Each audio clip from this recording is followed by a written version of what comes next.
नमस्कार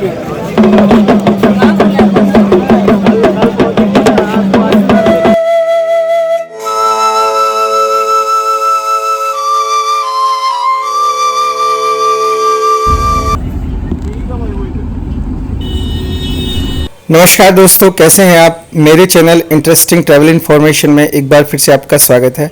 और दोस्तों, आज की हमारी वीडियो है केदारनाथ यात्रा की। दोस्तों, इस वीडियो में मैं आपको बताने वाला हूं, जब भी आप इस यात्रा के लिए जाते हैं तो आपका कितना खर्चा होने वाला है और आप कैसे जा सकते हैं, किन किन बातों का ध्यान रखना है। तो प्लीज़ वीडियो को एंड तक देखें। अगर आप चैनल पर नए हैं तो थोड़ा सा सपोर्ट करें, चैनल को सब्सक्राइब करें, लाइक करें, शेयर करें और ये वीडियो उन दोस्तों के साथ शेयर करें जिनके साथ आप इस यात्रा पर जाना चाहते हैं। केदारनाथ ज्योतिर्लिंग भगवान शिव का 5वां ज्योतिर्लिंग माना जाता है और यहाँ जाने के लिए 25 अप्रैल को जो कपाट हैं, महादेव के मंदिर के जो दरवाजे ओपन होते हैं वो 25 अप्रैल को ही ओपन होते हैं। एक दो दिन कभी कभी आगे पीछे हो जाता है। तो जब भी आप यहाँ जाते हैं, यहाँ जाने के लिए आप बाई ट्रेन, बाई बस और पर्सनल व्हीकल से भी जा सकते हैं। केदारनाथ की यात्रा हरिद्वार से ही स्टार्ट हो जाती है, तो आप गंगा स्नान करके हरिद्वार से ही अपनी यात्रा स्टार्ट करें जल ले जाने के बाद। यहाँ पर जो मैंने अभी वीडियो में जगह के नाम बताए हैं, ये सारी जगह वहाँ पर आपको रास्ते में पड़ने वाली हैं, जिनमें मुख्य जगह हैं सोनप्रयाग, देवप्रयाग और माधारी देवी टेम्पल। तो ऋषिकेश से जो केदारनाथ मंदिर की दूरी है वो 220 है और हरिद्वार से 223। अब 3 किलोमीटर का डिफरेंस इसलिए है क्योंकि केदारनाथ जाने के लिए ऋषिकेश का रूट अलग होता है और हरिद्वार से अलग होता है, जबकि आप अगर हरिद्वार से ऋषिकेश जाते हैं तो वही 40 से 50 किलोमीटर होता है। अगर आप ट्रेन के माध्यम से जाते हैं तो ट्रेन की रिजर्वेशन आप कर सकते हैं और उसका टिकट आप ऑनलाइन देख सकते हैं। ट्रेन से जाने के बाद अगर आप ऋषिकेश पहुंचते हैं तो ऋषिकेश से आपको डायरेक्ट सोनप्रयाग के लिए बस मिल जाएगी, जिसका प्राइस होगा 800 से 900 रुपये। और अगर आप ट्रेन से जाने के बाद वहां से टैक्सी करते हैं तो टैक्सी का जो प्राइस होगा उसकी कॉस्ट आपकी 8,000 से लेकर 15,000 तक आ सकती है। हमने अपनी यात्रा जो शुरुआत की थी वो हमने दिल्ली से की थी और हम बाई कार गए थे 5 दोस्त मिलके। हम रात को 12 बजे हमने अपनी यात्रा शुरू की और मॉर्निंग में हम लोग हरिद्वार पहुंचे। उसके बाद हमने गंगा आरती देखने के बाद, पूजा करने के बाद अपनी वापस से यात्रा शुरू की, जहां से 223 किलोमीटर केदारनाथ मंदिर जो उसकी दूरी थी 223 किलोमीटर। तो सबसे पहले जब हमने जो पहला स्टॉप लिया, रास्ते में हमें एक जगह मिली जहाँ पर हम चाय और मैगी खाने के लिए रुके, क्योंकि सुबह सुबह जब हम हरिद्वार से चले थे तो काफ़ी ज़्यादा हम कुछ खा नहीं सकते थे। और यात्रा के दौरान आप बिल्कुल हैवी खाना ना खाएं, चाहे आप 10 बार खाएं लेकिन थोड़ा थोड़ा करके खाएं। उससे क्या होगा, आपको सफ़र करने में आसानी होती है। अगर आप हरिद्वार आते हैं पहले और आप बाई ट्रेन से आते हैं, हरिद्वार भी घूमना चाहते हैं, तो आप हरिद्वार से फिर ऋषिकेश के लिए लोकल ऑटो ले सकते हैं। उसके बाद आप ऋषिकेश से ही आपको सोनप्रयाग की बस मिलेगी। तो अभी ये हमारा पहला स्टॉप है हरिद्वार के बाद और यहाँ पर ये जगह बहुत सुंदर लगी और हम यहाँ मैगी खाने के लिए रुके। डेली लेके आते हो? डेली लेके आते हो? हाँ। कितने नीचे से? बहुत दूर। बहुत हिम्मत है आपकी। तो दोस्तों, पहाड़ी लोगों को आप देख सकते हैं कितने हार्ड वर्किंग होते हैं। और अभी हम लोग यहाँ मैगी खाने के लिए रुके हैं और ये कुणाल है जो कि रील बनाने के लिए कि पहाड़ों की मैगी खाने वाली बात अलग है, वो रील आपने देखी होगी, ये वो रील अपलोड कर रहा है। तो दोस्तों, चाय नाश्ता करने के बाद, मैगी खाने के बाद हमने अपनी आगे की यात्रा आरंभ की और रास्ते में बहुत सारे दोस्त मिले जो कि साइकिल से भी केदारनाथ यात्रा कर रहे थे। तो ये देखिए रास्ते का नज़ारा कुछ इस तरह का है। और हम अब जो हमारा नेक्स्ट स्टॉप है, थोड़ी सी भूख लगी और हम रास्ते में रुके। कुछ जो है कोल्ड ड्रिंक, पानी वगैरह ये सब हम अपने साथ लेकर गए थे। तो रास्ते में हम थोड़ी देर रुके और हमारा नेक्स्ट स्टॉप जो है वो होगा देवप्रयाग। और भी कोई से है? दूध है।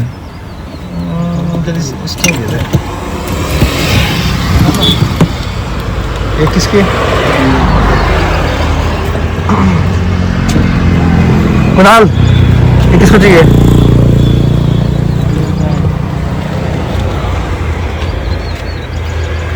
एक और निकालिए भाई। दोस्तों, रास्ते में अगर आप लिक्विड डाइट पे रहेंगे तो आपको ट्रैवल करने में किसी भी तरह की परेशानी नहीं होगी। और अब हम आ चुके हैं देवप्रयाग और यहाँ का नज़ारा आप देख सकते हैं, कितना सुंदर नज़ारा है। यहाँ पर 2 नदियों का संगम होता है, अलकनंदा और भागीरथी।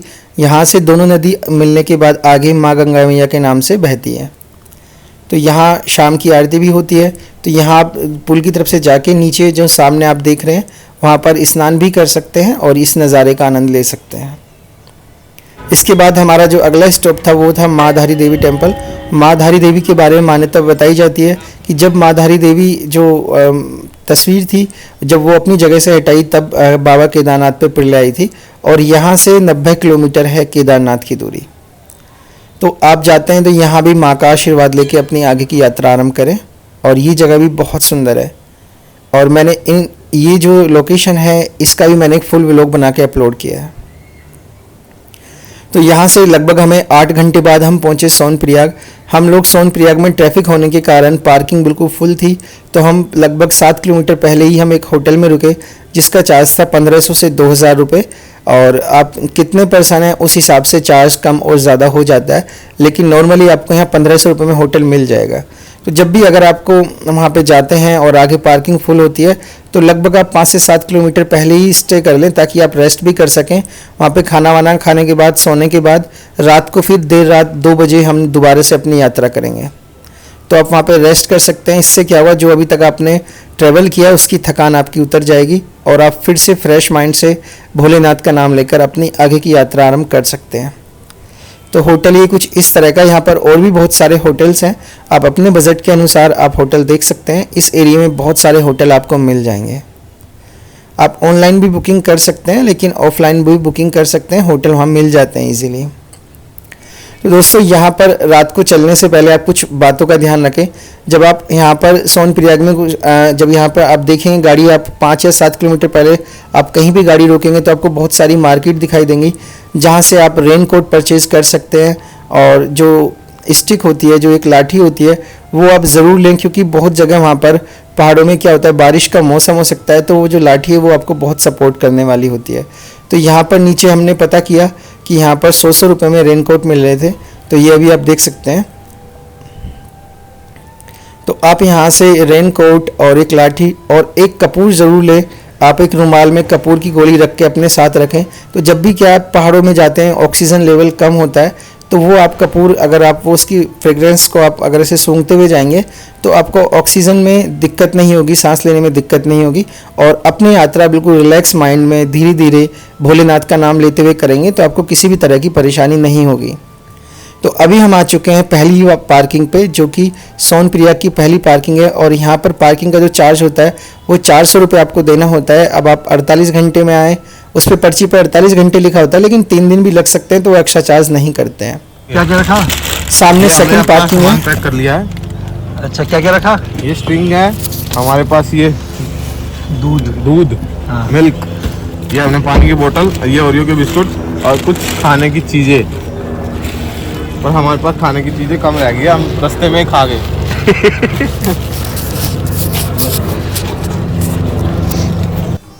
हमारे पास जो भी खाने पीने की चीज़ें बची हुई थी वो हमने अपने साथ रख ली हैं।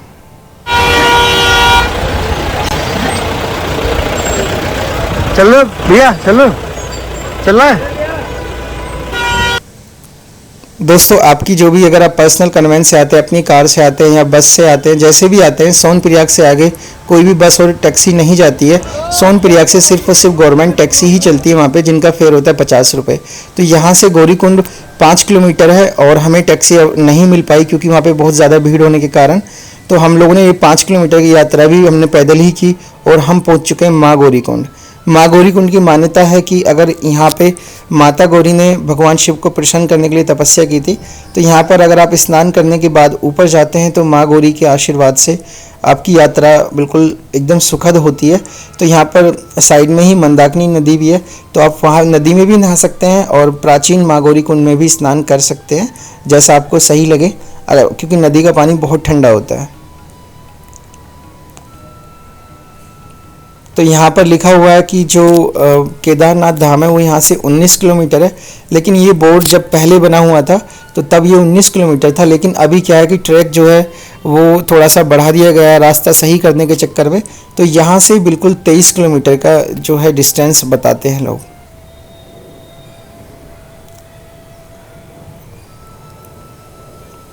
यहाँ पर स्नान करने के बाद हमने अपनी आगे की यात्रा आरंभ की। तो आप देख सकते हैं सभी लोग जो है लाठी का सहारा लेके जा रहे हैं, क्योंकि पहाड़ों पे लाठी बहुत काम आती है जब आप ऊपर की तरफ चढ़ाई करते हैं। तो आप ऊपर जाते समय आप ध्यान रखें कि आप वेट अपने साथ कम से कम रखें, क्योंकि चढ़ाई करते समय वज़न जितना कम होगा उतना ही आपको फ़ायदा होगा। और अगर 4-5 दोस्त हैं तो आप चीज़ें डिवाइड कर सकते हैं, जैसे एक के पास पानी की बोतल, एक के पास खाने की चीज़ें, इस तरह से आप अपनी यात्रा आरंभ कर सकते हैं। अगर आप चलने में सक्षम हैं तो आप फिर खच्चर का प्रयोग ना करें, चाहे आप थोड़ा रेस्ट करके जाएं। देखिए यहाँ पे काफ़ी बुज़ुर्ग लोग भी हैं जो भोलेनाथ का नाम लेते हुए अपनी यात्रा 2 दिन में 3 दिन में कर लेते हैं। आधा किलोमीटर चलने के बाद स्टॉप मिलेगा जहाँ पर आप खच्चर पालकी की सुविधा आप ले सकते हैं। अगर आप हेलीकॉप्टर से जाना चाहते हैं दोस्तों, तो हेलीकॉप्टर के लिए आपको रजिस्ट्रेशन पहले ही हो जाता है, और अगर आप पहले नहीं करते तो आप स्लॉट देख के वहाँ पर भी किसी भी लोकल गाइड से वहाँ आप पता कर सकते हैं। वहाँ बहुत सारी शॉप आपको मिल जाएंगी जहाँ पर लिखा हुआ है हेलीकॉप्टर रजिस्ट्रेशन के लिए कॉन्टैक्ट करें। तो अभी हम 1 किलोमीटर आ चुके हैं और हमने अभी तक 6 किलोमीटर की चढ़ाई की है, क्योंकि हम लोग सोनप्रयाग से और गौरीकुंड तक भी पैदल ही आए थे। तो अभी हम काफ़ी ज़्यादा थक चुके हैं, तो थोड़ी देर हम रेस्ट करके यहाँ पर खीरा वगैरह खा के, और नींबू पानी जब भी आप यहाँ पर पीते हैं तो उससे बहुत फ़ायदा मिलता है। लेकिन एक चीज़ का ध्यान रखें, नींबू पानी आप एकदम पसीने में ना पिएं। जब भी आप नींबू पानी पीते हैं थोड़ा सा रिलैक्स करें, रेस्ट करें, उसके बाद जब पसीने सूख जाते हैं तब आप नींबू पानी पिएं। अगर आप एकदम पसीने में नींबू पानी पीते हैं तो वो फ़ायदा नहीं करेगा, उल्टा नुकसान करेगा। आपको कोल्ड हो सकता है, आपको सर्दी भी हो सकती है, और तबीयत कई बार क्या होता है वोमिट भी हो जाती है। रास्ते में आपको बहुत सुंदर नज़ारे देखने को मिलेंगे। यहाँ पर एकदम साफ़ सुथरी यहाँ पर रिवर देखने को मिलेगी, झरने होंगे। आप जो पानी की बोतल कैरी करते हैं जब वो खाली हो जाती है तो आप उसको फेंके ना, आप उसको यूज़ कर सकते हैं झरने में पानी पीने के लिए। तो हमने अपनी यात्रा की शुरुआत सुबह 6 बजे की थी और रात को लगभग 2 बजे हम यहाँ पर पहुँच चुके हैं, और अब यहाँ से भवन सिर्फ आधा किलोमीटर दूर है। दोस्तों यहाँ पे आने के बाद आपके मन में आता है कि आपको रुकने की क्या व्यवस्था है। होटल्स यहाँ बिल्कुल मिल जाते हैं, लेकिन कॉस्टली भी हैं, आप अपने बजट के अनुसार ले सकते हैं। यहाँ पर आर्मी कैंप भी हैं जो कि आप ऑनलाइन बुक कर सकते हैं, और आर्मी कैंप की जो क्वालिटी होती है वो बहुत अच्छी होती है। यहाँ पर आपको बहुत सारे लोग अप्रोच भी करते हैं, और जिनमें कुछ लोगों के टेंट वाकई अच्छे होते हैं, लेकिन कुछ लोगों के जो कैंप होते हैं वो अच्छे नहीं होते हैं। तो आप पहले पैसे ना दें। आप जब यहाँ आते हैं बहुत सारे टेंट हैं, आप ये ना सोचें आपको नहीं मिलेंगे। तो आप जाएंगे तो जो लोग आपके पास आते हैं, होटल्स वगैरह जो वहाँ पे लोकल रेस्टोरेंट है, वहाँ भी आप अप्रोच करने के लिए लोग आपके पास आ जाएंगे, सर टेंट चाहिए। तो आप पहले पैसे ना दें, पहले आप जाके टेंट की कंडीशन देखें, उसके बाद ही आप टेंट बुक करें। तो खाना वाना खा चुके हैं हमने जो है यहाँ पे रात में हल्का ही खाना खाया, और अभी हम सोने जा रहे हैं। तो कल हमारी यात्रा बहुत अच्छी रही, रास्ते में कहीं भी बारिश नहीं हुई थी, और रात को 2:30 बजे हम यहाँ पे पहुँचे, बहुत थक चुके थे। हमने सोचा तो ये था कि सुबह जल्दी 4 बजे उठ के लाइन में लग जाएंगे, क्योंकि 4 बजे से लाइन लगनी स्टार्ट हो जाती है, और जितना जल्दी आप जाएंगे भवन तक लाइन उतनी ही छोटी होगी। लेकिन हम लोग सुबह 7:30 बजे सो के उठे, उसके बाद फ्रेश हुए। नहाने के लिए यहाँ पर पानी की बाल्टी, गर्म पानी की बाल्टी मिल जाती है, एक बाल्टी का चार्ज होता है 100 रुपये। तो आप वहाँ नहा सकते हैं, और उसके बाद नहाने के बाद आप दर्शन करने जाएं। और अगर आप रिवर में नहा सकते हैं तो आप रिवर में नहा के दर्शन करने जाएं। तो अभी यहाँ का नज़ारा आप देखिए, सच में बिल्कुल ये नज़ारा इतना सुंदर है कि आपका मन करेगा कि आप यहीं पर बस जाएं, आपका वापस आने का मन नहीं करेगा। चारों तरफ देखिए पहाड़ बर्फ़ों से ढके हुए हैं, और अभी मौसम बिल्कुल साफ़ है। और हमने अपनी यात्रा जो हम जिस मंथ में आए थे वो मई में आए थे, 25 मई को हमने यहाँ पर पहुँच चुके थे। तो आप जब भी अप्रैल में एकदम फर्स्ट वीक और सेकंड वीक में जाएंगे तो उस समय बहुत रश होता है, बहुत भीड़ होती है, होटल और पानी की भी दिक्कत होती है, पीने के पानी की बोतल की कॉस्ट भी बढ़ जाती है। तो आप थोड़ा सा टाइम देकर यहाँ पर जाएं तो आपको बिल्कुल सारी सुविधाएं मिलेंगी। तो लगभग 3 घंटे के इंतज़ार के बाद हम लोग यहाँ पर पहुँच चुके हैं भवन के पास, और बस अब हमें दर्शन मिलने ही वाले महादेव के।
महादेव के दर्शन करने के बाद दोस्तों यहाँ पर सभी लोग इस तरह जो है अपने माथे पर ये त्रिशूल वगैरह बनवाते हैं और महादेव के जो चिन्ह हैं बनवाते हैं, जय महादेव महाकाल लिखवाते हैं और ये बहुत अच्छा लगता है। आपका अपने आप ही मन करेगा लिखवाने का। यहाँ का कुछ जो असर है वो महादेव का आशीर्वाद कुछ ऐसा है कि आप यहाँ आकर यहाँ के रंग में रंग जाएंगे।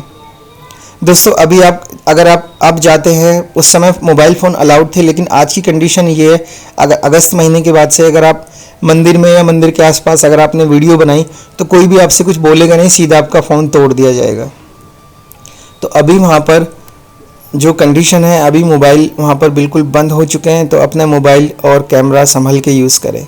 तो अभी आप जो सामने ये पवित्र चट्टान देख रहे हैं, ये भीमशिला है, जो कि 2013 में जो आपदा आई थी जिसके बारे में आप सब लोग पहले से ही जानते हैं।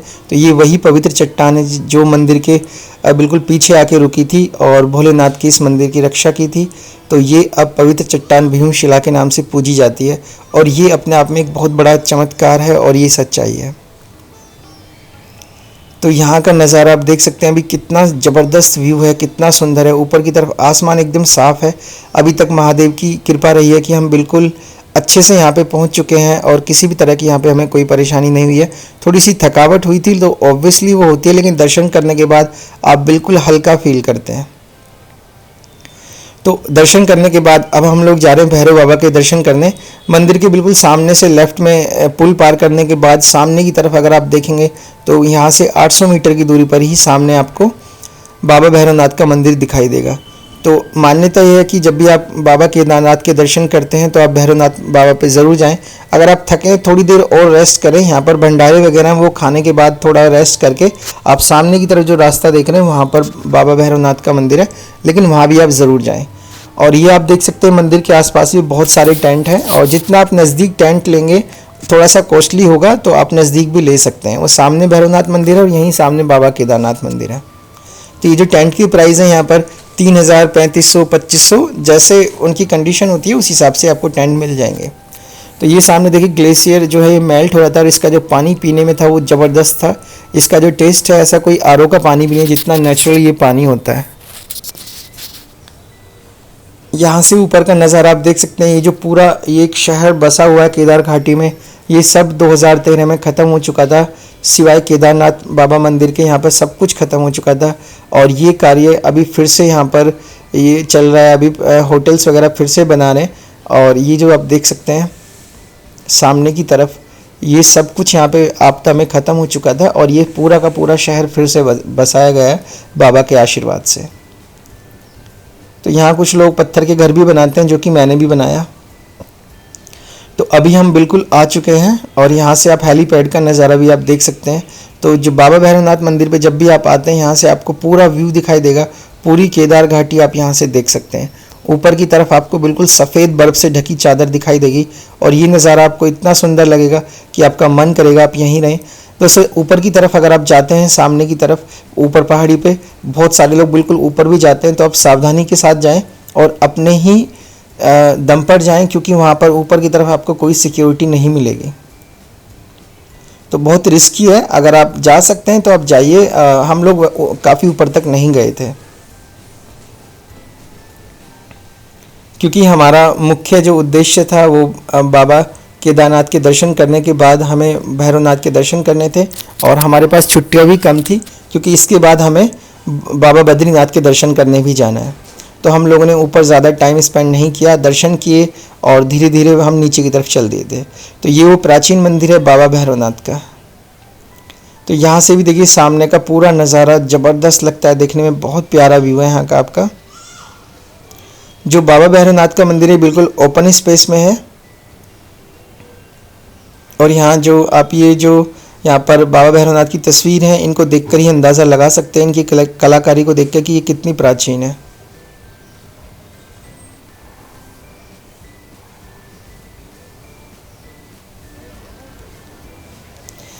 तो दोस्तों मौसम बिल्कुल साफ़ रहा और हमारे मन में भी कहीं ना कहीं था कि हम लोग स्नोफॉल नहीं देख पाए, लेकिन बाबा का आशीर्वाद ऐसा है, बाबा अपने पास आए भक्तों को कभी निराश नहीं करते।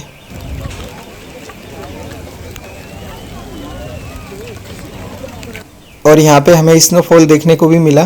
कहीं कहीं पे स्नोफॉल काफ़ी तेज़ी के साथ था और कहीं कहीं पे स्लो था, और ये लगभग 40 से 50 मिनट तक हमने ये स्नोफॉल देखा। और अभी देखिए जैसे स्नोफॉल फिर से तेज़ हो रहा है धीरे धीरे। सामने आप देख सकते हैं जैसे ही स्नोफॉल होने लगा है तो जो पहाड़ियाँ हैं पूरी बिल्कुल बर्फ़ से ढकती जा रही हैं, और ये नज़ारा सच में बहुत सुंदर लग रहा है। तो अभी यहाँ पर मौसम बिल्कुल साफ़ नहीं है, स्नोफॉल भी हो सकता है, आगे बारिश भी हो सकती है, और अभी धीरे धीरे स्नोफॉल भी हो रहा है। और जब भी आप केदारनाथ आते हैं तो हेलीकॉप्टर ना देखें ऐसा हो ही नहीं सकता, क्योंकि ये देखने में एक अलग ही मज़ा आता है। तो अभी सामने की तरफ से आने वाला है एक हेलीकॉप्टर, वेट करते हैं।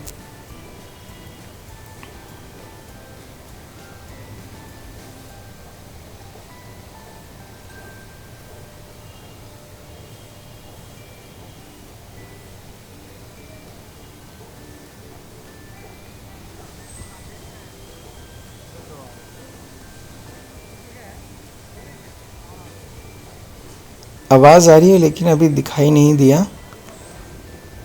यहाँ हेलीकॉप्टर ऑटो की तरह आते हैं, बिल्कुल एक जाता है एक आता है। अभी वो सामने की तरफ से दिखाई दिया।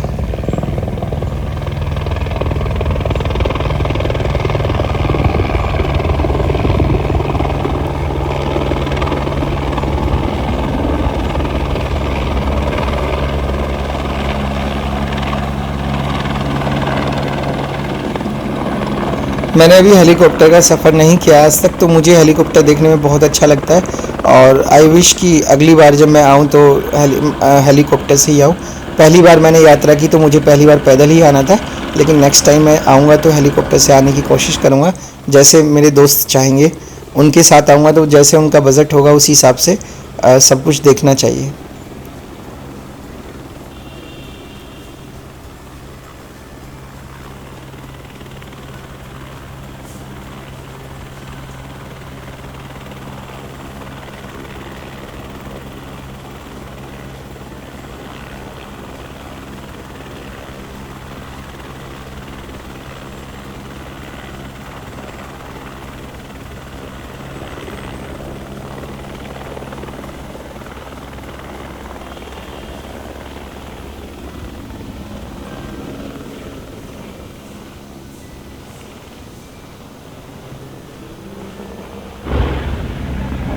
चलो अब चलो।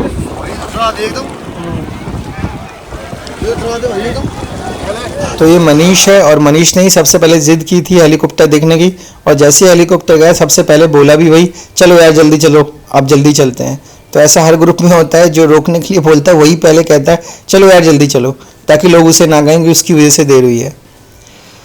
तो अभी देखिए सामने का नज़ारा कितना प्यारा लग रहा है, और पूरी जो घाटी है वो बर्फ़ से ढक चुकी है। तो दोस्तों जब आप वापस आते हैं तो मैं आपको यही सजेस्ट करूँगा, और आप खुद भी इस चीज़ का ध्यान रखिएगा कि जो शॉर्टकट होते हैं वो ज़्यादा यूज़ ना करें, क्योंकि शॉर्टकट रास्ते सेफ़ नहीं है। मैंने यहाँ पे 2-3 लोगों को गिरते हुए भी देखा है खुद ही। तो हमने बहुत ज़्यादा रास्ते जहाँ पर हमें लगता था कि ये रास्ते सेफ़ नहीं है, वो हमने शॉर्टकट नहीं लिए। जो रास्ते गवर्नमेंट द्वारा बनाए गए हैं वही सेफ़ हैं आने और जाने के लिए। तो भले ही थोड़ा सा टाइम लगे, लेकिन सेफ्टी के साथ आइए और सेफ्टी के साथ जाइए। और अब जब भी आप केदारनाथ बाबा के दर्शन करने जाएंगे अपने मोबाइल का विशेष ध्यान रखें, क्योंकि अब वहाँ पर जो कंडीशन है, अब आपसे कोई पूछेगा नहीं वहाँ पे मोबाइल के बारे में। जैसा मैंने सुना है वो मोबाइल छीनते हैं और सीधा बस नीचे। तो अभी देखिए सर्दी काफ़ी हो चुकी है, और फाइनली हम लोगों का रेन कोट भी यूज़ हो गया, क्योंकि वापसी में हम लोग जब दर्शन किए थे ये सोचे थे रेन कोट तो हमने ऐसे ही लिया, लेकिन यूज़ नहीं कर पाए। तो एक और हेलीकॉप्टर देखने को मिला फिर से। दोस्तों मेरा ये चैनल अभी ग्रो नहीं कर पा रहा है, और मेरे अभी जो सब्सक्राइब हुए हैं वो 1970 हुए हैं, अभी 2000 भी नहीं हो पाए हैं, और चैनल को 1 साल से ज़्यादा हो गया। मैं कोशिश करता रहूँगा, और जहाँ की भी मैं व्लॉग्स अपलोड करूँगा वहाँ की पूरी जानकारी मैं आपको दूंगा। इसके अलावा अगर आप इस ट्रिप के बारे में कोई भी इन्फॉर्मेशन लेना चाहते हैं तो आप मुझे इंस्टाग्राम पर भी डायरेक्ट मैसेज कर सकते हैं। तो अभी जाते जाते एक व्यू, और ये देखा हमने, बहुत ख़तरनाक व्यू है। और यहाँ पर जब ये बादल आए तो बिल्कुल मतलब यहाँ पर मैं डर गया था, और मेरे फ्रेंड्स भी, मतलब उन्होंने नहीं बोला लेकिन ऑनेस्टली मतलब डर तो सबको लगता है ऐसी जगह पे। और ये देखिए जब बादल बिल्कुल यहाँ पर कुछ दिखाई नहीं दे रहा था तो 2013 का हादसा मतलब माइंड में आ जाता है, लेकिन अब ऐसा नहीं होगा। महादेव अब ऐसा नहीं होने देंगे किसी के साथ। तो यहाँ पर रश देख सकते हैं, आने और जाने वाले को, श्रद्धालुओं की लाइन लगी हुई है। और हम लोगों को इतनी खुशी मिल रही है क्योंकि अभी हम दर्शन करके आ चुके हैं। जब ऊपर से आते हैं तो एक अलग ही खुशी होती है, अलग ही प्राउड फील होता है। तो दोस्तों उम्मीद करता हूँ ये वाली वीडियो आपको बहुत अच्छी लगी हो, और कमेंट करके ज़रूर बताएं दोस्तों। और आपसे उम्मीद करता हूँ कि आप सपोर्ट ज़रूर करेंगे। आप ये वीडियो अपने उन दोस्तों के साथ शेयर ज़रूर करेंगे जिनके साथ आप इस यात्रा पे जाना चाहते हैं, और कमेंट करके ज़रूर बताइएगा ये वीडियो आपको कैसी लगी। और एक बात का विशेष ध्यान रखें, आप जब दर्शन करने जाते हैं, ये देखिए कुणाल है और इसने क्या किया, ये नीचे से बहुत भाग भाग के गया, फिर थक गया, वापसी में जहाँ जगह मिलती है वहाँ बैठ के सो जाता है, और हम साथ वाले देखते हैं कि कहाँ गया। तो यात्रा आप आराम से प्यार के साथ ही करें, एकदम भागेंगे तो आप जल्दी थक जाएंगे, क्योंकि 23 किलोमीटर दूर बाबा का धाम है।